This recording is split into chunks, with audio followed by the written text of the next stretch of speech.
Arts Council of Greater Baton Rouge, and thank you so much for coming to this workshop for the Decentralized Arts Funding Grant administered by the Arts Council in partnership with Louisiana Division of the Arts. My name is Liz Goad. I'm Director of Economic Development here at the Arts Council, and I will be serving as the Grants Director for this grants round. Just to give you an overview of today's agenda, we're going to go through the main points of the grant guidelines, some of the general requirements of the grant, eligibility, and if you have any questions at any time, please do let me know.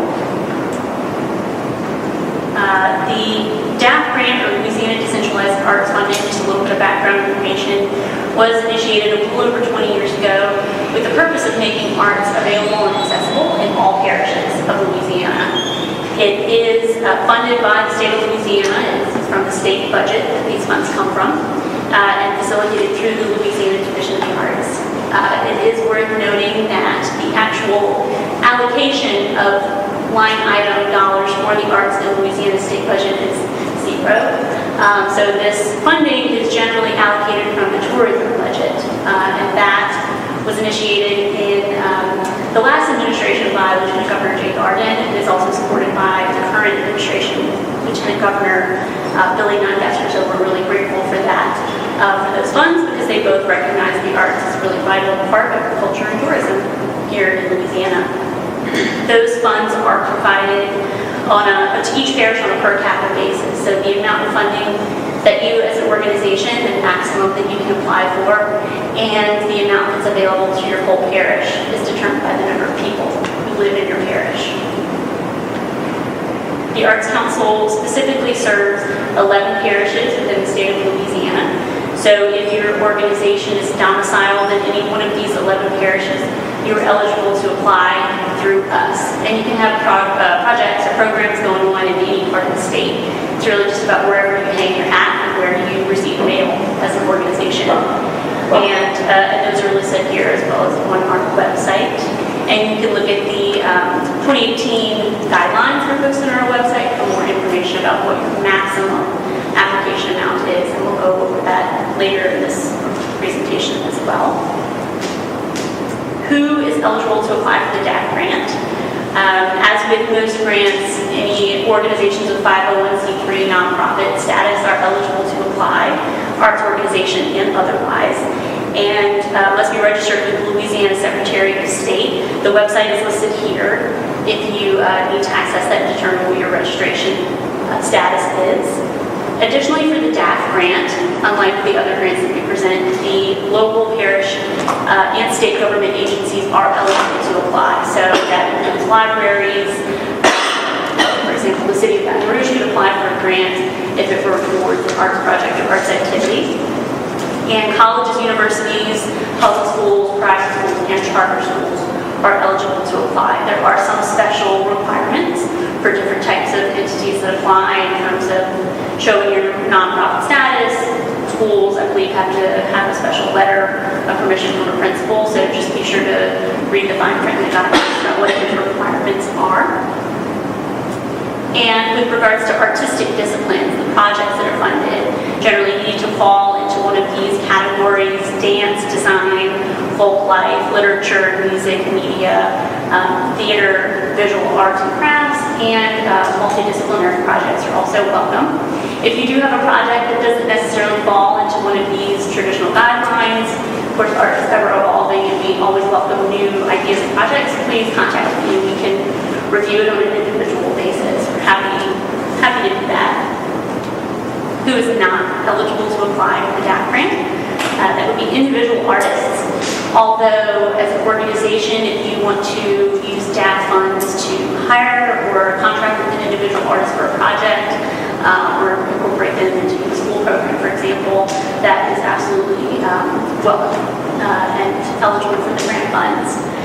Any past recipients of a DAF grant who are not in compliance with that grant contract, so if you have neglected to submit a final report on time for the DAF grant, or for any grants that the Arts Council administers, so a PAG, multicultural organizational grant, or a Lamar Shaw Center subsidy grant, And if any of those are out of date, then that could potentially knock you out of the running for a DAF grant. So you want to check into your records and see what grants you may have outstanding.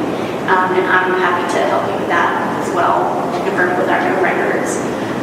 Organizations receiving line item support from the state legislature, it's not typically a problem, especially because you just wouldn't be eligible for funding to apply towards the same project. The state doesn't want to fund the same project twice. And so that's why there's that stipulation. And then finally, organizations who are also receiving funding from the Louisiana Division of the Art General Operating Grant, which is formerly known as the Stabilization Grant. If you receive that grant from LBOA, you cannot also receive DAF organizational support. Now there are two different categories, DAF organizational support and project support. So you could potentially get stabilization grant from LBOA and project support from DAF. I'm going to go over the difference between those two categories there. You just can't get general operating support from both grants because, like I said, the state doesn't want to fund the same project or the same initiative twice. These are the two main categories for the DAF application. We have project assistance, which is funding for a specific art project, such as a performance, exhibition, presentation, series, and any organization that we talked about in terms of eligibility can apply under that category. So if you were, say, a library, you were applying to bring in an artist to do a performance to go on with a particular program, so you would be eligible for this. Organizational support is a little bit different. This is what's known as just a general operating funds grant. So for this category, only 501c3 nonprofit organizations that are arts-based may apply. So even if you're, let's say, a social services organization that has 501c3 status, you would not be eligible to apply for organizational support. It really needs to be part of your mission as an organization and your primary purpose. And those are also clearly defined in the guidelines, what does and does not count. This is just a visual overview of the same concepts that I just told you about. With regards to project assistance and organizational support, you can see that 501c3 arts organizations are eligible for both. All of these other categories, meaning other nonprofits, government agencies, school boards, colleges, and universities, are only eligible for project assistance. We also ask that even if you are eligible for both, let's say you're an arts organization, that you only apply for one. And with each category, within each category, you can only apply for one grant as well. These examples, I believe, were listed in the guidelines, but just to review some examples of project assistance grant types of projects that would be funded, presentations and exhibitions, like I told you about. For festivals, people often ask if festivals are eligible, and it's as long as it is for art component within a festival. So funds may not go towards, let's say, a harvest festival, but if there's going to be a performance, a whole life artist, something specific to the arts that's going on within that festival, then you could apply to support that specific element, and you may even prep your budget and your all materials around focusing on that one project, or that one element of the project. Creation of new works of art, artist-led workshops to teach art form in public schools, exhibition catalogs, and you can read the rest of the list there. Some examples of what are not funded would be operating costs not directly associated with the proposed budget. Again, this is just for the project assistance grant.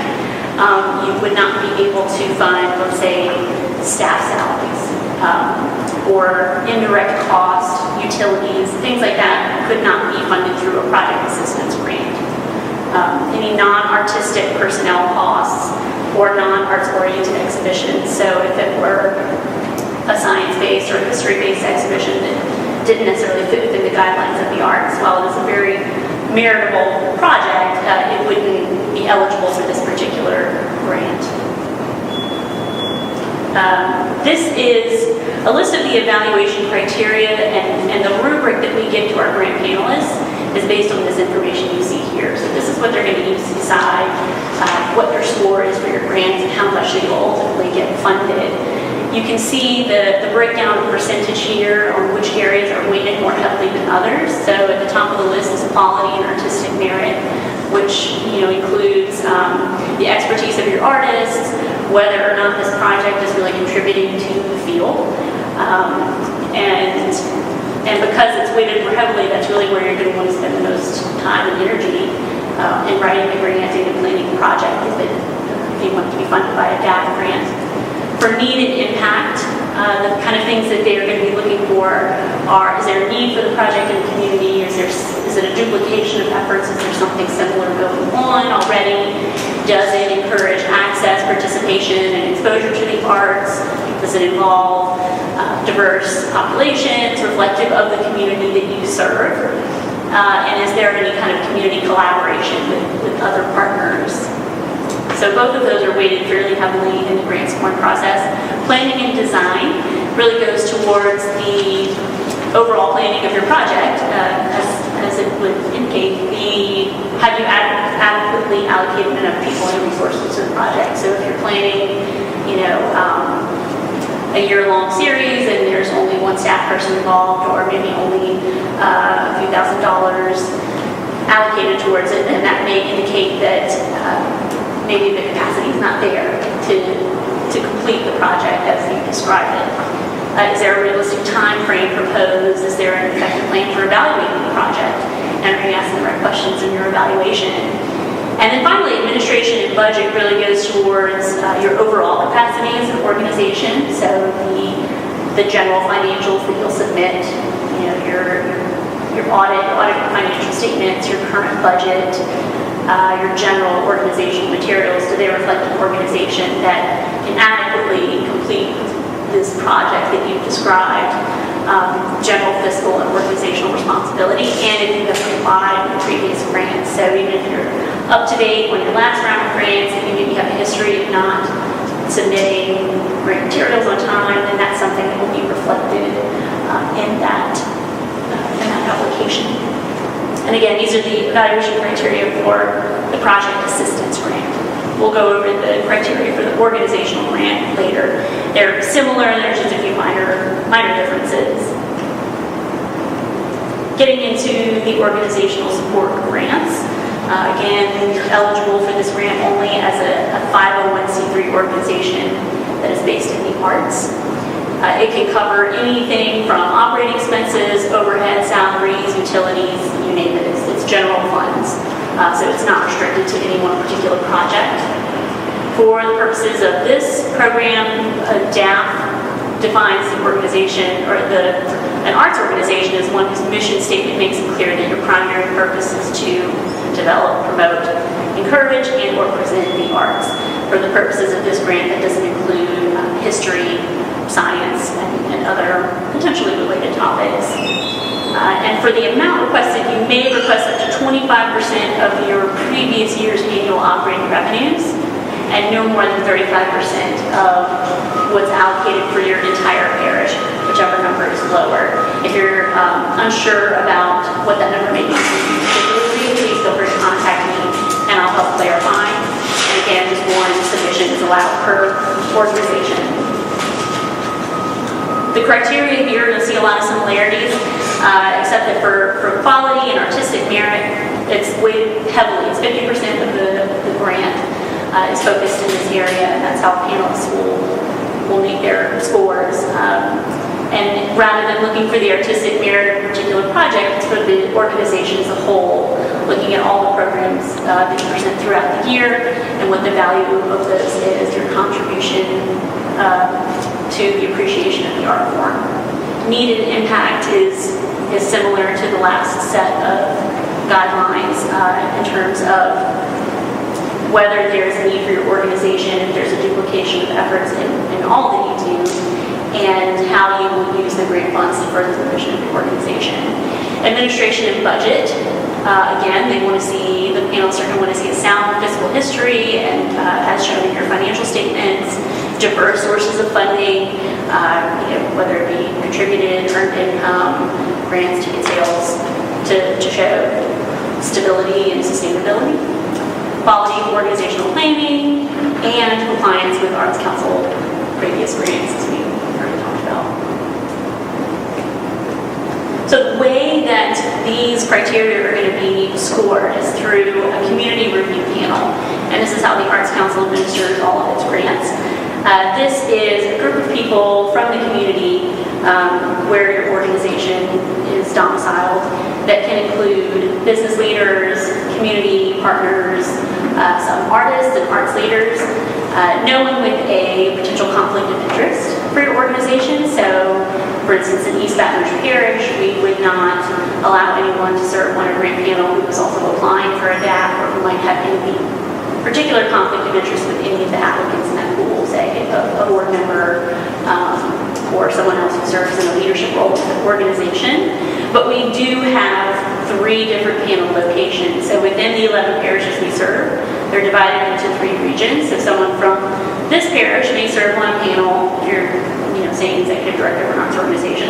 You can serve on a panel in another region because there's no conflict of interest there. And in fact, we encourage that because we do want informed and engaged members of the community to serve on those panels. They use the system, the scoring criteria that we've just reviewed, and will score each grant on a 100-point scoring system ranked with the competing applications in your parish. So everyone in your scoring region will be ranked and the funding will be distributed accordingly. These panels are open to the public. We encourage applicants to attend. Applicants aren't able to interact with the panelists during the scoring and judging, but it does give great insight into how panelists will react to and understand what your programming is and the clarity of your grant submission. And if you're unable to come to that panel for any reason, we also provide notes for those panels on request. There are multiple panels in different regions, and before those panels take place, we'll give ample notice to all applicants so that you know when and where those will be taking place, and you can attend if you're available. For completing the application, this is a pretty detailed slide. I won't read through the whole thing, but it has some basic instructions on actually the logistics of getting into the grant system, logging in, and submitting your application. I find what's actually going to be easier is if I just pull up our website, which has changed a little bit since last year, but we are still using the Fluid Review grant website. So if you have submitted a grant with us in the past, your profile will still be valid, and you should just be able to log in and create a new application. So at artsbr.org, you'll just click on Resources, Grants, and Decentralized Arts Funding, which is going to bring you to this page where you can download the DAP guidelines, and then later this presentation will be uploaded here. Any grant amendment forms that you may need are eventually going to be loaded onto this website. But to set up an application or log back into your account, you can just click on that link. If you are not signed in already, this is the screen that you're going to see. Enter your login information here or click down here if you need to set up an account.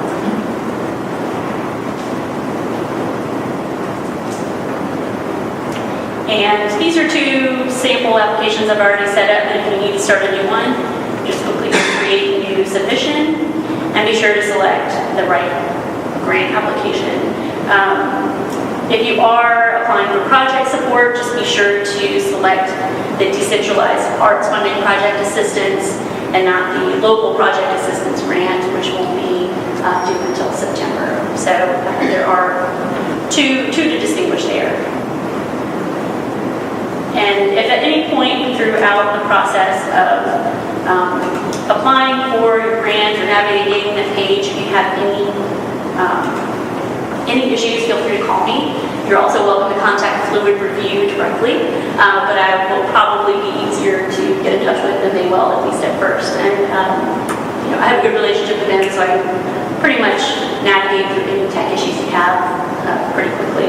Although I will say, just in general, with submitting grants online, it's always advisable to do at least half a day or 24 hours ahead of time, because it's not always possible to account for connectivity issues, technical difficulties, and then once that deadline hits, it is, it's done.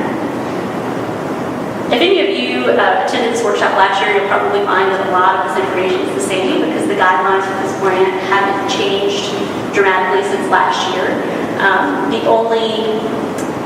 We'll get to some of those changes shortly, but one of the main changes for this year is going to be the deadline, which is June 15th at 5 p.m. Last year was June 27th, so it's a couple of weeks earlier,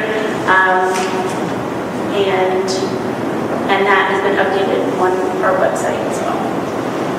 So once you log in and you apply for the grant, as it says in these directions, you will receive a confirmation email that you have registered. If you are a new user, if you don't receive that, please let me know. Going back to the amount of funding that's available per parish, this is just an overview, which is also in our guidelines, that shows for each parish how much funding is available and what the maximum request is. These are based on last year's numbers, but based on conversations that we've had with the Louisiana Division of the Arts and the indications that we've gotten from the state budget, these will be mainly unchanged for this fiscal year 2018 round of DAP funding. So you can make your application and do your budgeting based on the same numbers. You can see that in Baton Rouge, because we have the highest per capita population out of all of these parishes served, that's why the most grant funding is available and why the maximum request is higher than in other areas. However, this is no guarantee that this is the amount of money that you'll receive. In fact, most grants are partially funded. What's the ratio of applications you get per, and how many you find?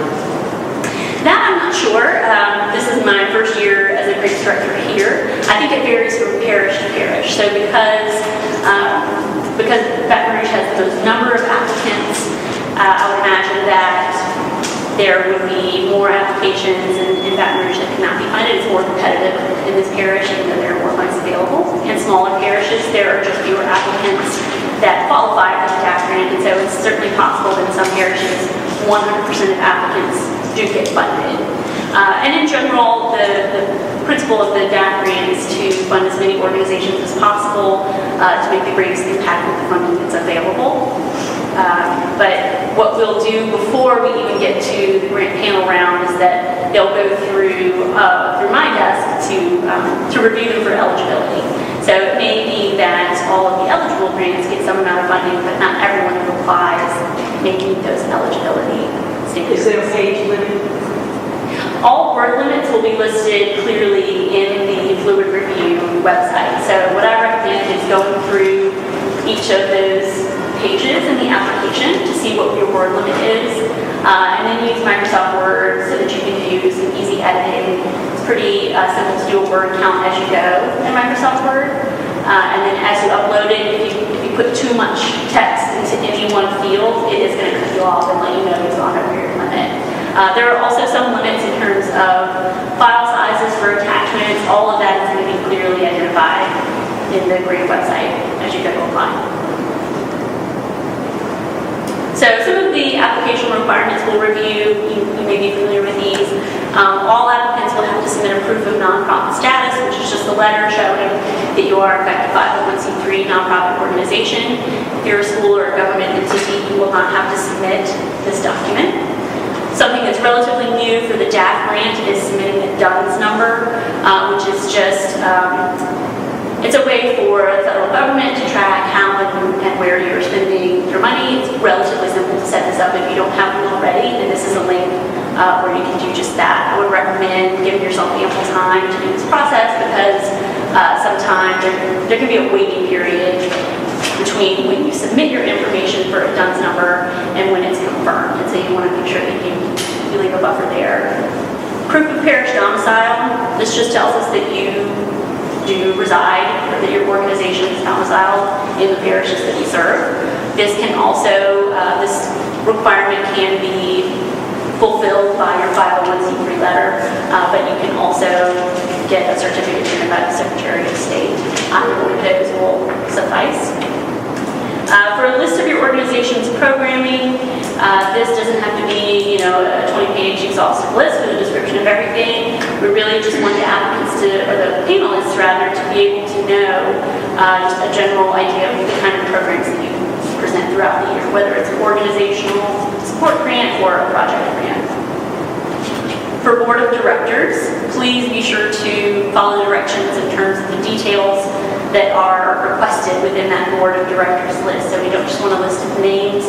We want to see names and addresses, ethnicity and professional affiliation, terms of office and location. This goes towards your general organizational capacity and if your board represents the community that you serve and who the officers are. Just some general requirements, year-end financial statements, chapter organizations. This is something very specific. It doesn't apply to a lot of applicants, so just contact me if you have any questions about this.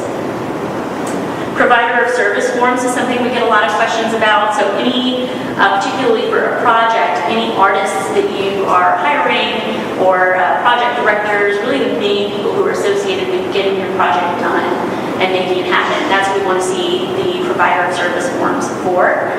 And you can submit up to 10. So if you are having presenting a play that's going to have 20 actors, we don't necessarily need a provider of service form for every single one of those. But if you have, let's say, a director or a choreographer or a project director who's going to be really sort of one of the main coordinators of that project, we'll want to see that.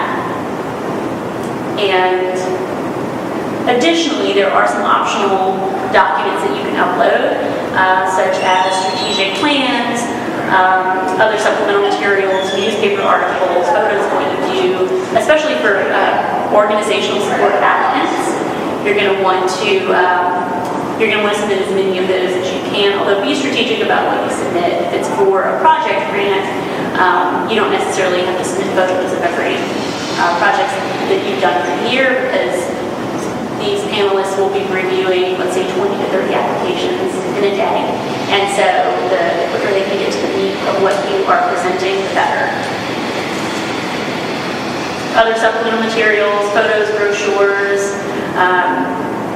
You will, at some point in the application process, be asked to select how many materials you'll upload. I think the maximum is 5. So choose wisely. And for any supplemental materials, let's say it's a video or an audio recording, it does need to be submitted digitally. We can't accept DVDs or other hard copy materials. If you have any trouble uploading digital MP3s or other files, just contact me and I can help walk you through it. Something that applicants have done in the past as well is to include a YouTube link. It could be a document with a description of the video and the link included in that document that panelists can easily click on, and then they take them to YouTube or Vimeo or another site where they can easily pull it up. It's best to really keep those video samples as short as possible, so it can be an excerpt rather than, say, a 30-minute recording of a whole performance, just because they are going to be reviewing a lot of these. I would say 3 to 5 minutes would be the max. General grant tips, many of you know these already, but of course read the guidelines carefully prior to starting the grant. I would hate for you to get halfway through your grant proposal and realize that the project as you've described it is not eligible. Maybe you have another project that is, and you could miss that opportunity. Note that the deadline has changed to June 15th, 5 p.m., so there will be an electronic cutoff at that point. If you submit it afterwards, your application will be bounced back. I could say from experience in sitting in these grant panels that concise and specific information really works best.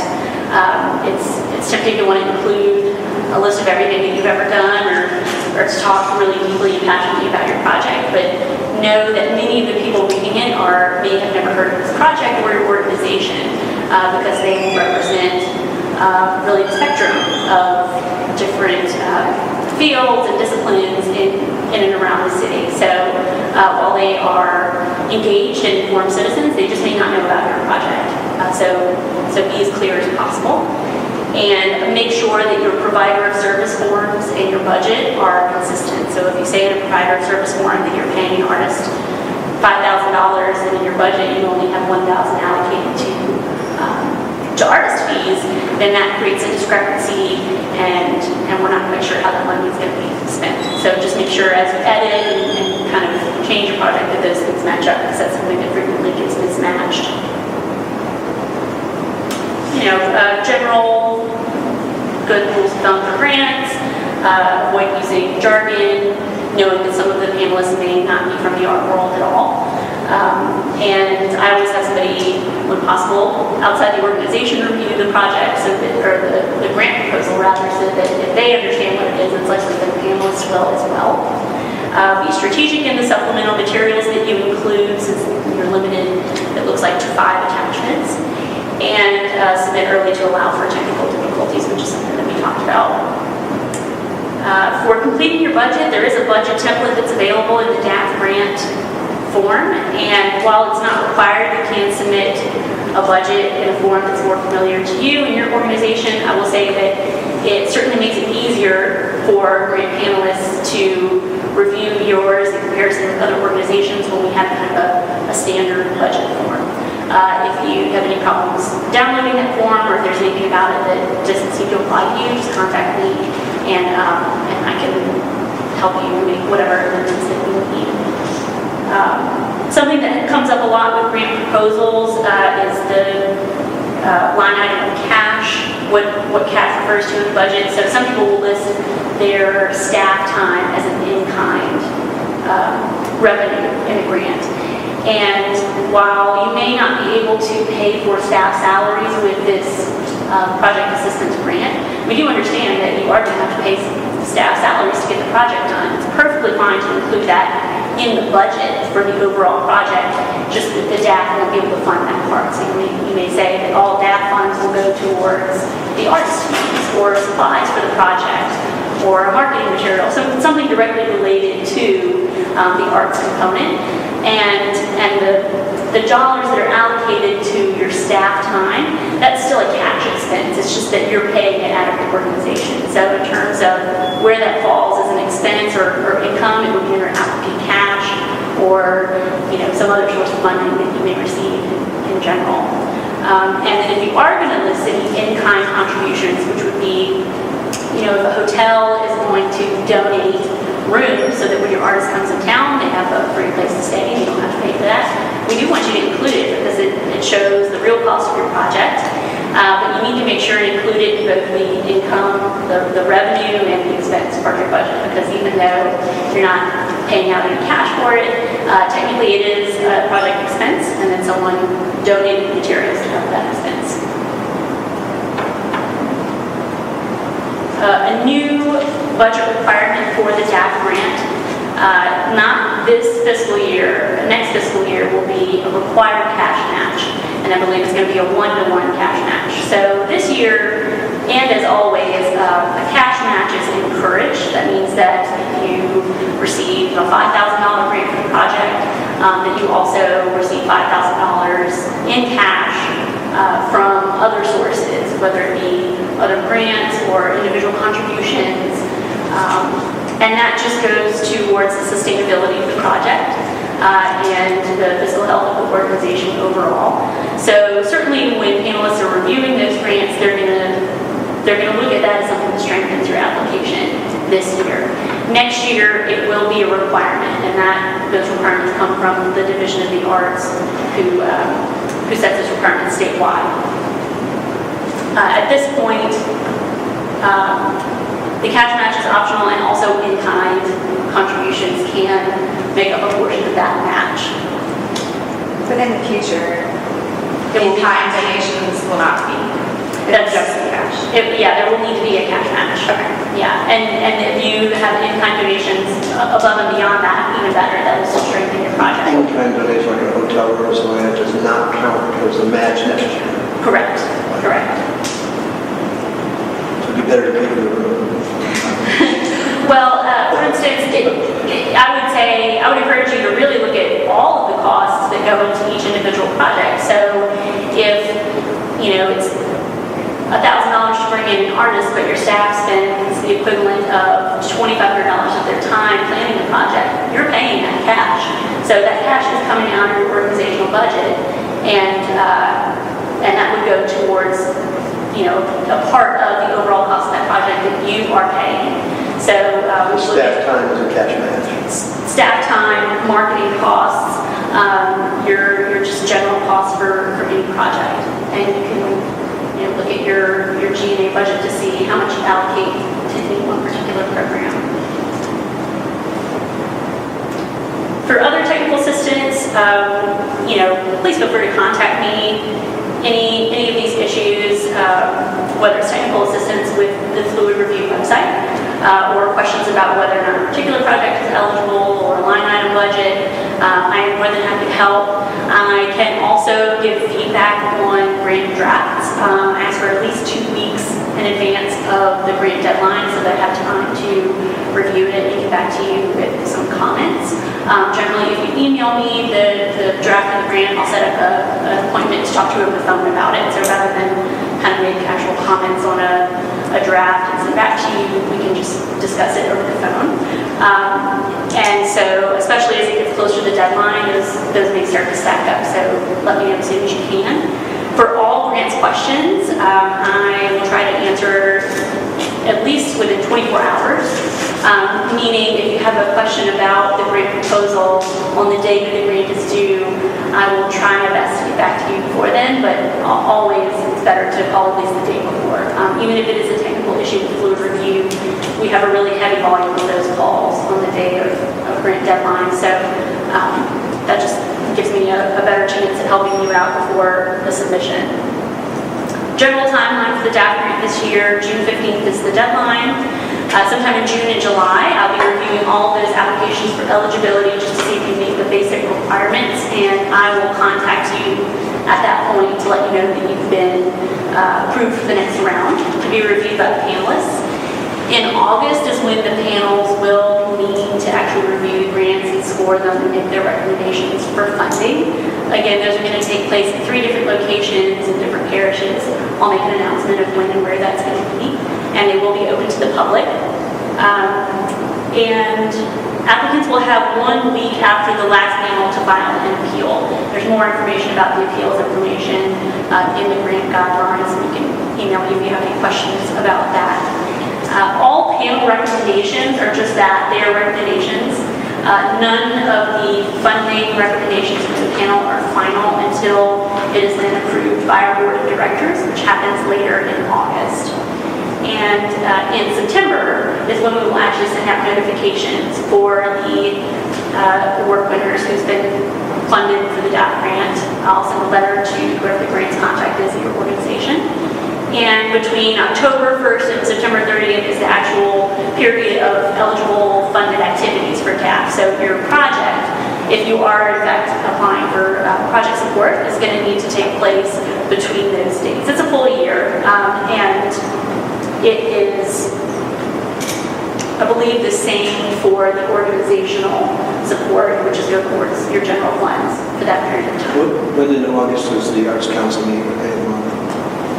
I don't know. That we have not set our board meeting dates for that fiscal year, because that would be fiscal year 2018. Second Tuesday or Wednesday?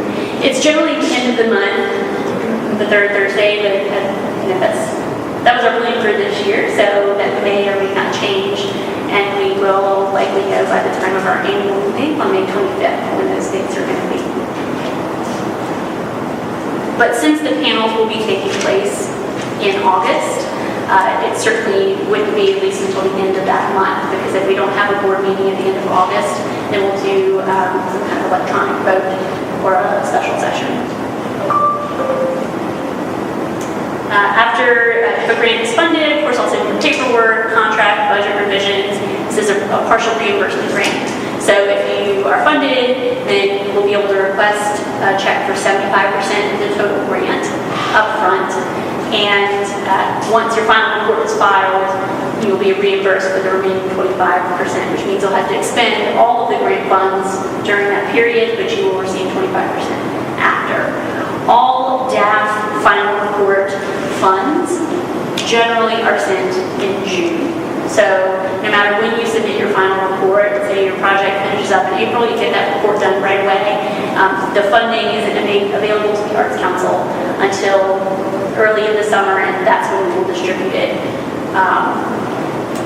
And another requirement for funded applicants is to write to legislators, and we will provide a contact list of who you can acknowledge. We recommend that you invite them to your programs. And a grant amendment form, if you are partially funded, you'll just have to let us know how you might change your budget or your program accordingly. And if any changes need to be made throughout the year, let's say you book one artist, they turn out not to be available, you want to book another artist, we want to make sure that they're just of the same caliber and it's the same general scope and type of project that you originally described. But we understand that those changes happen all the time.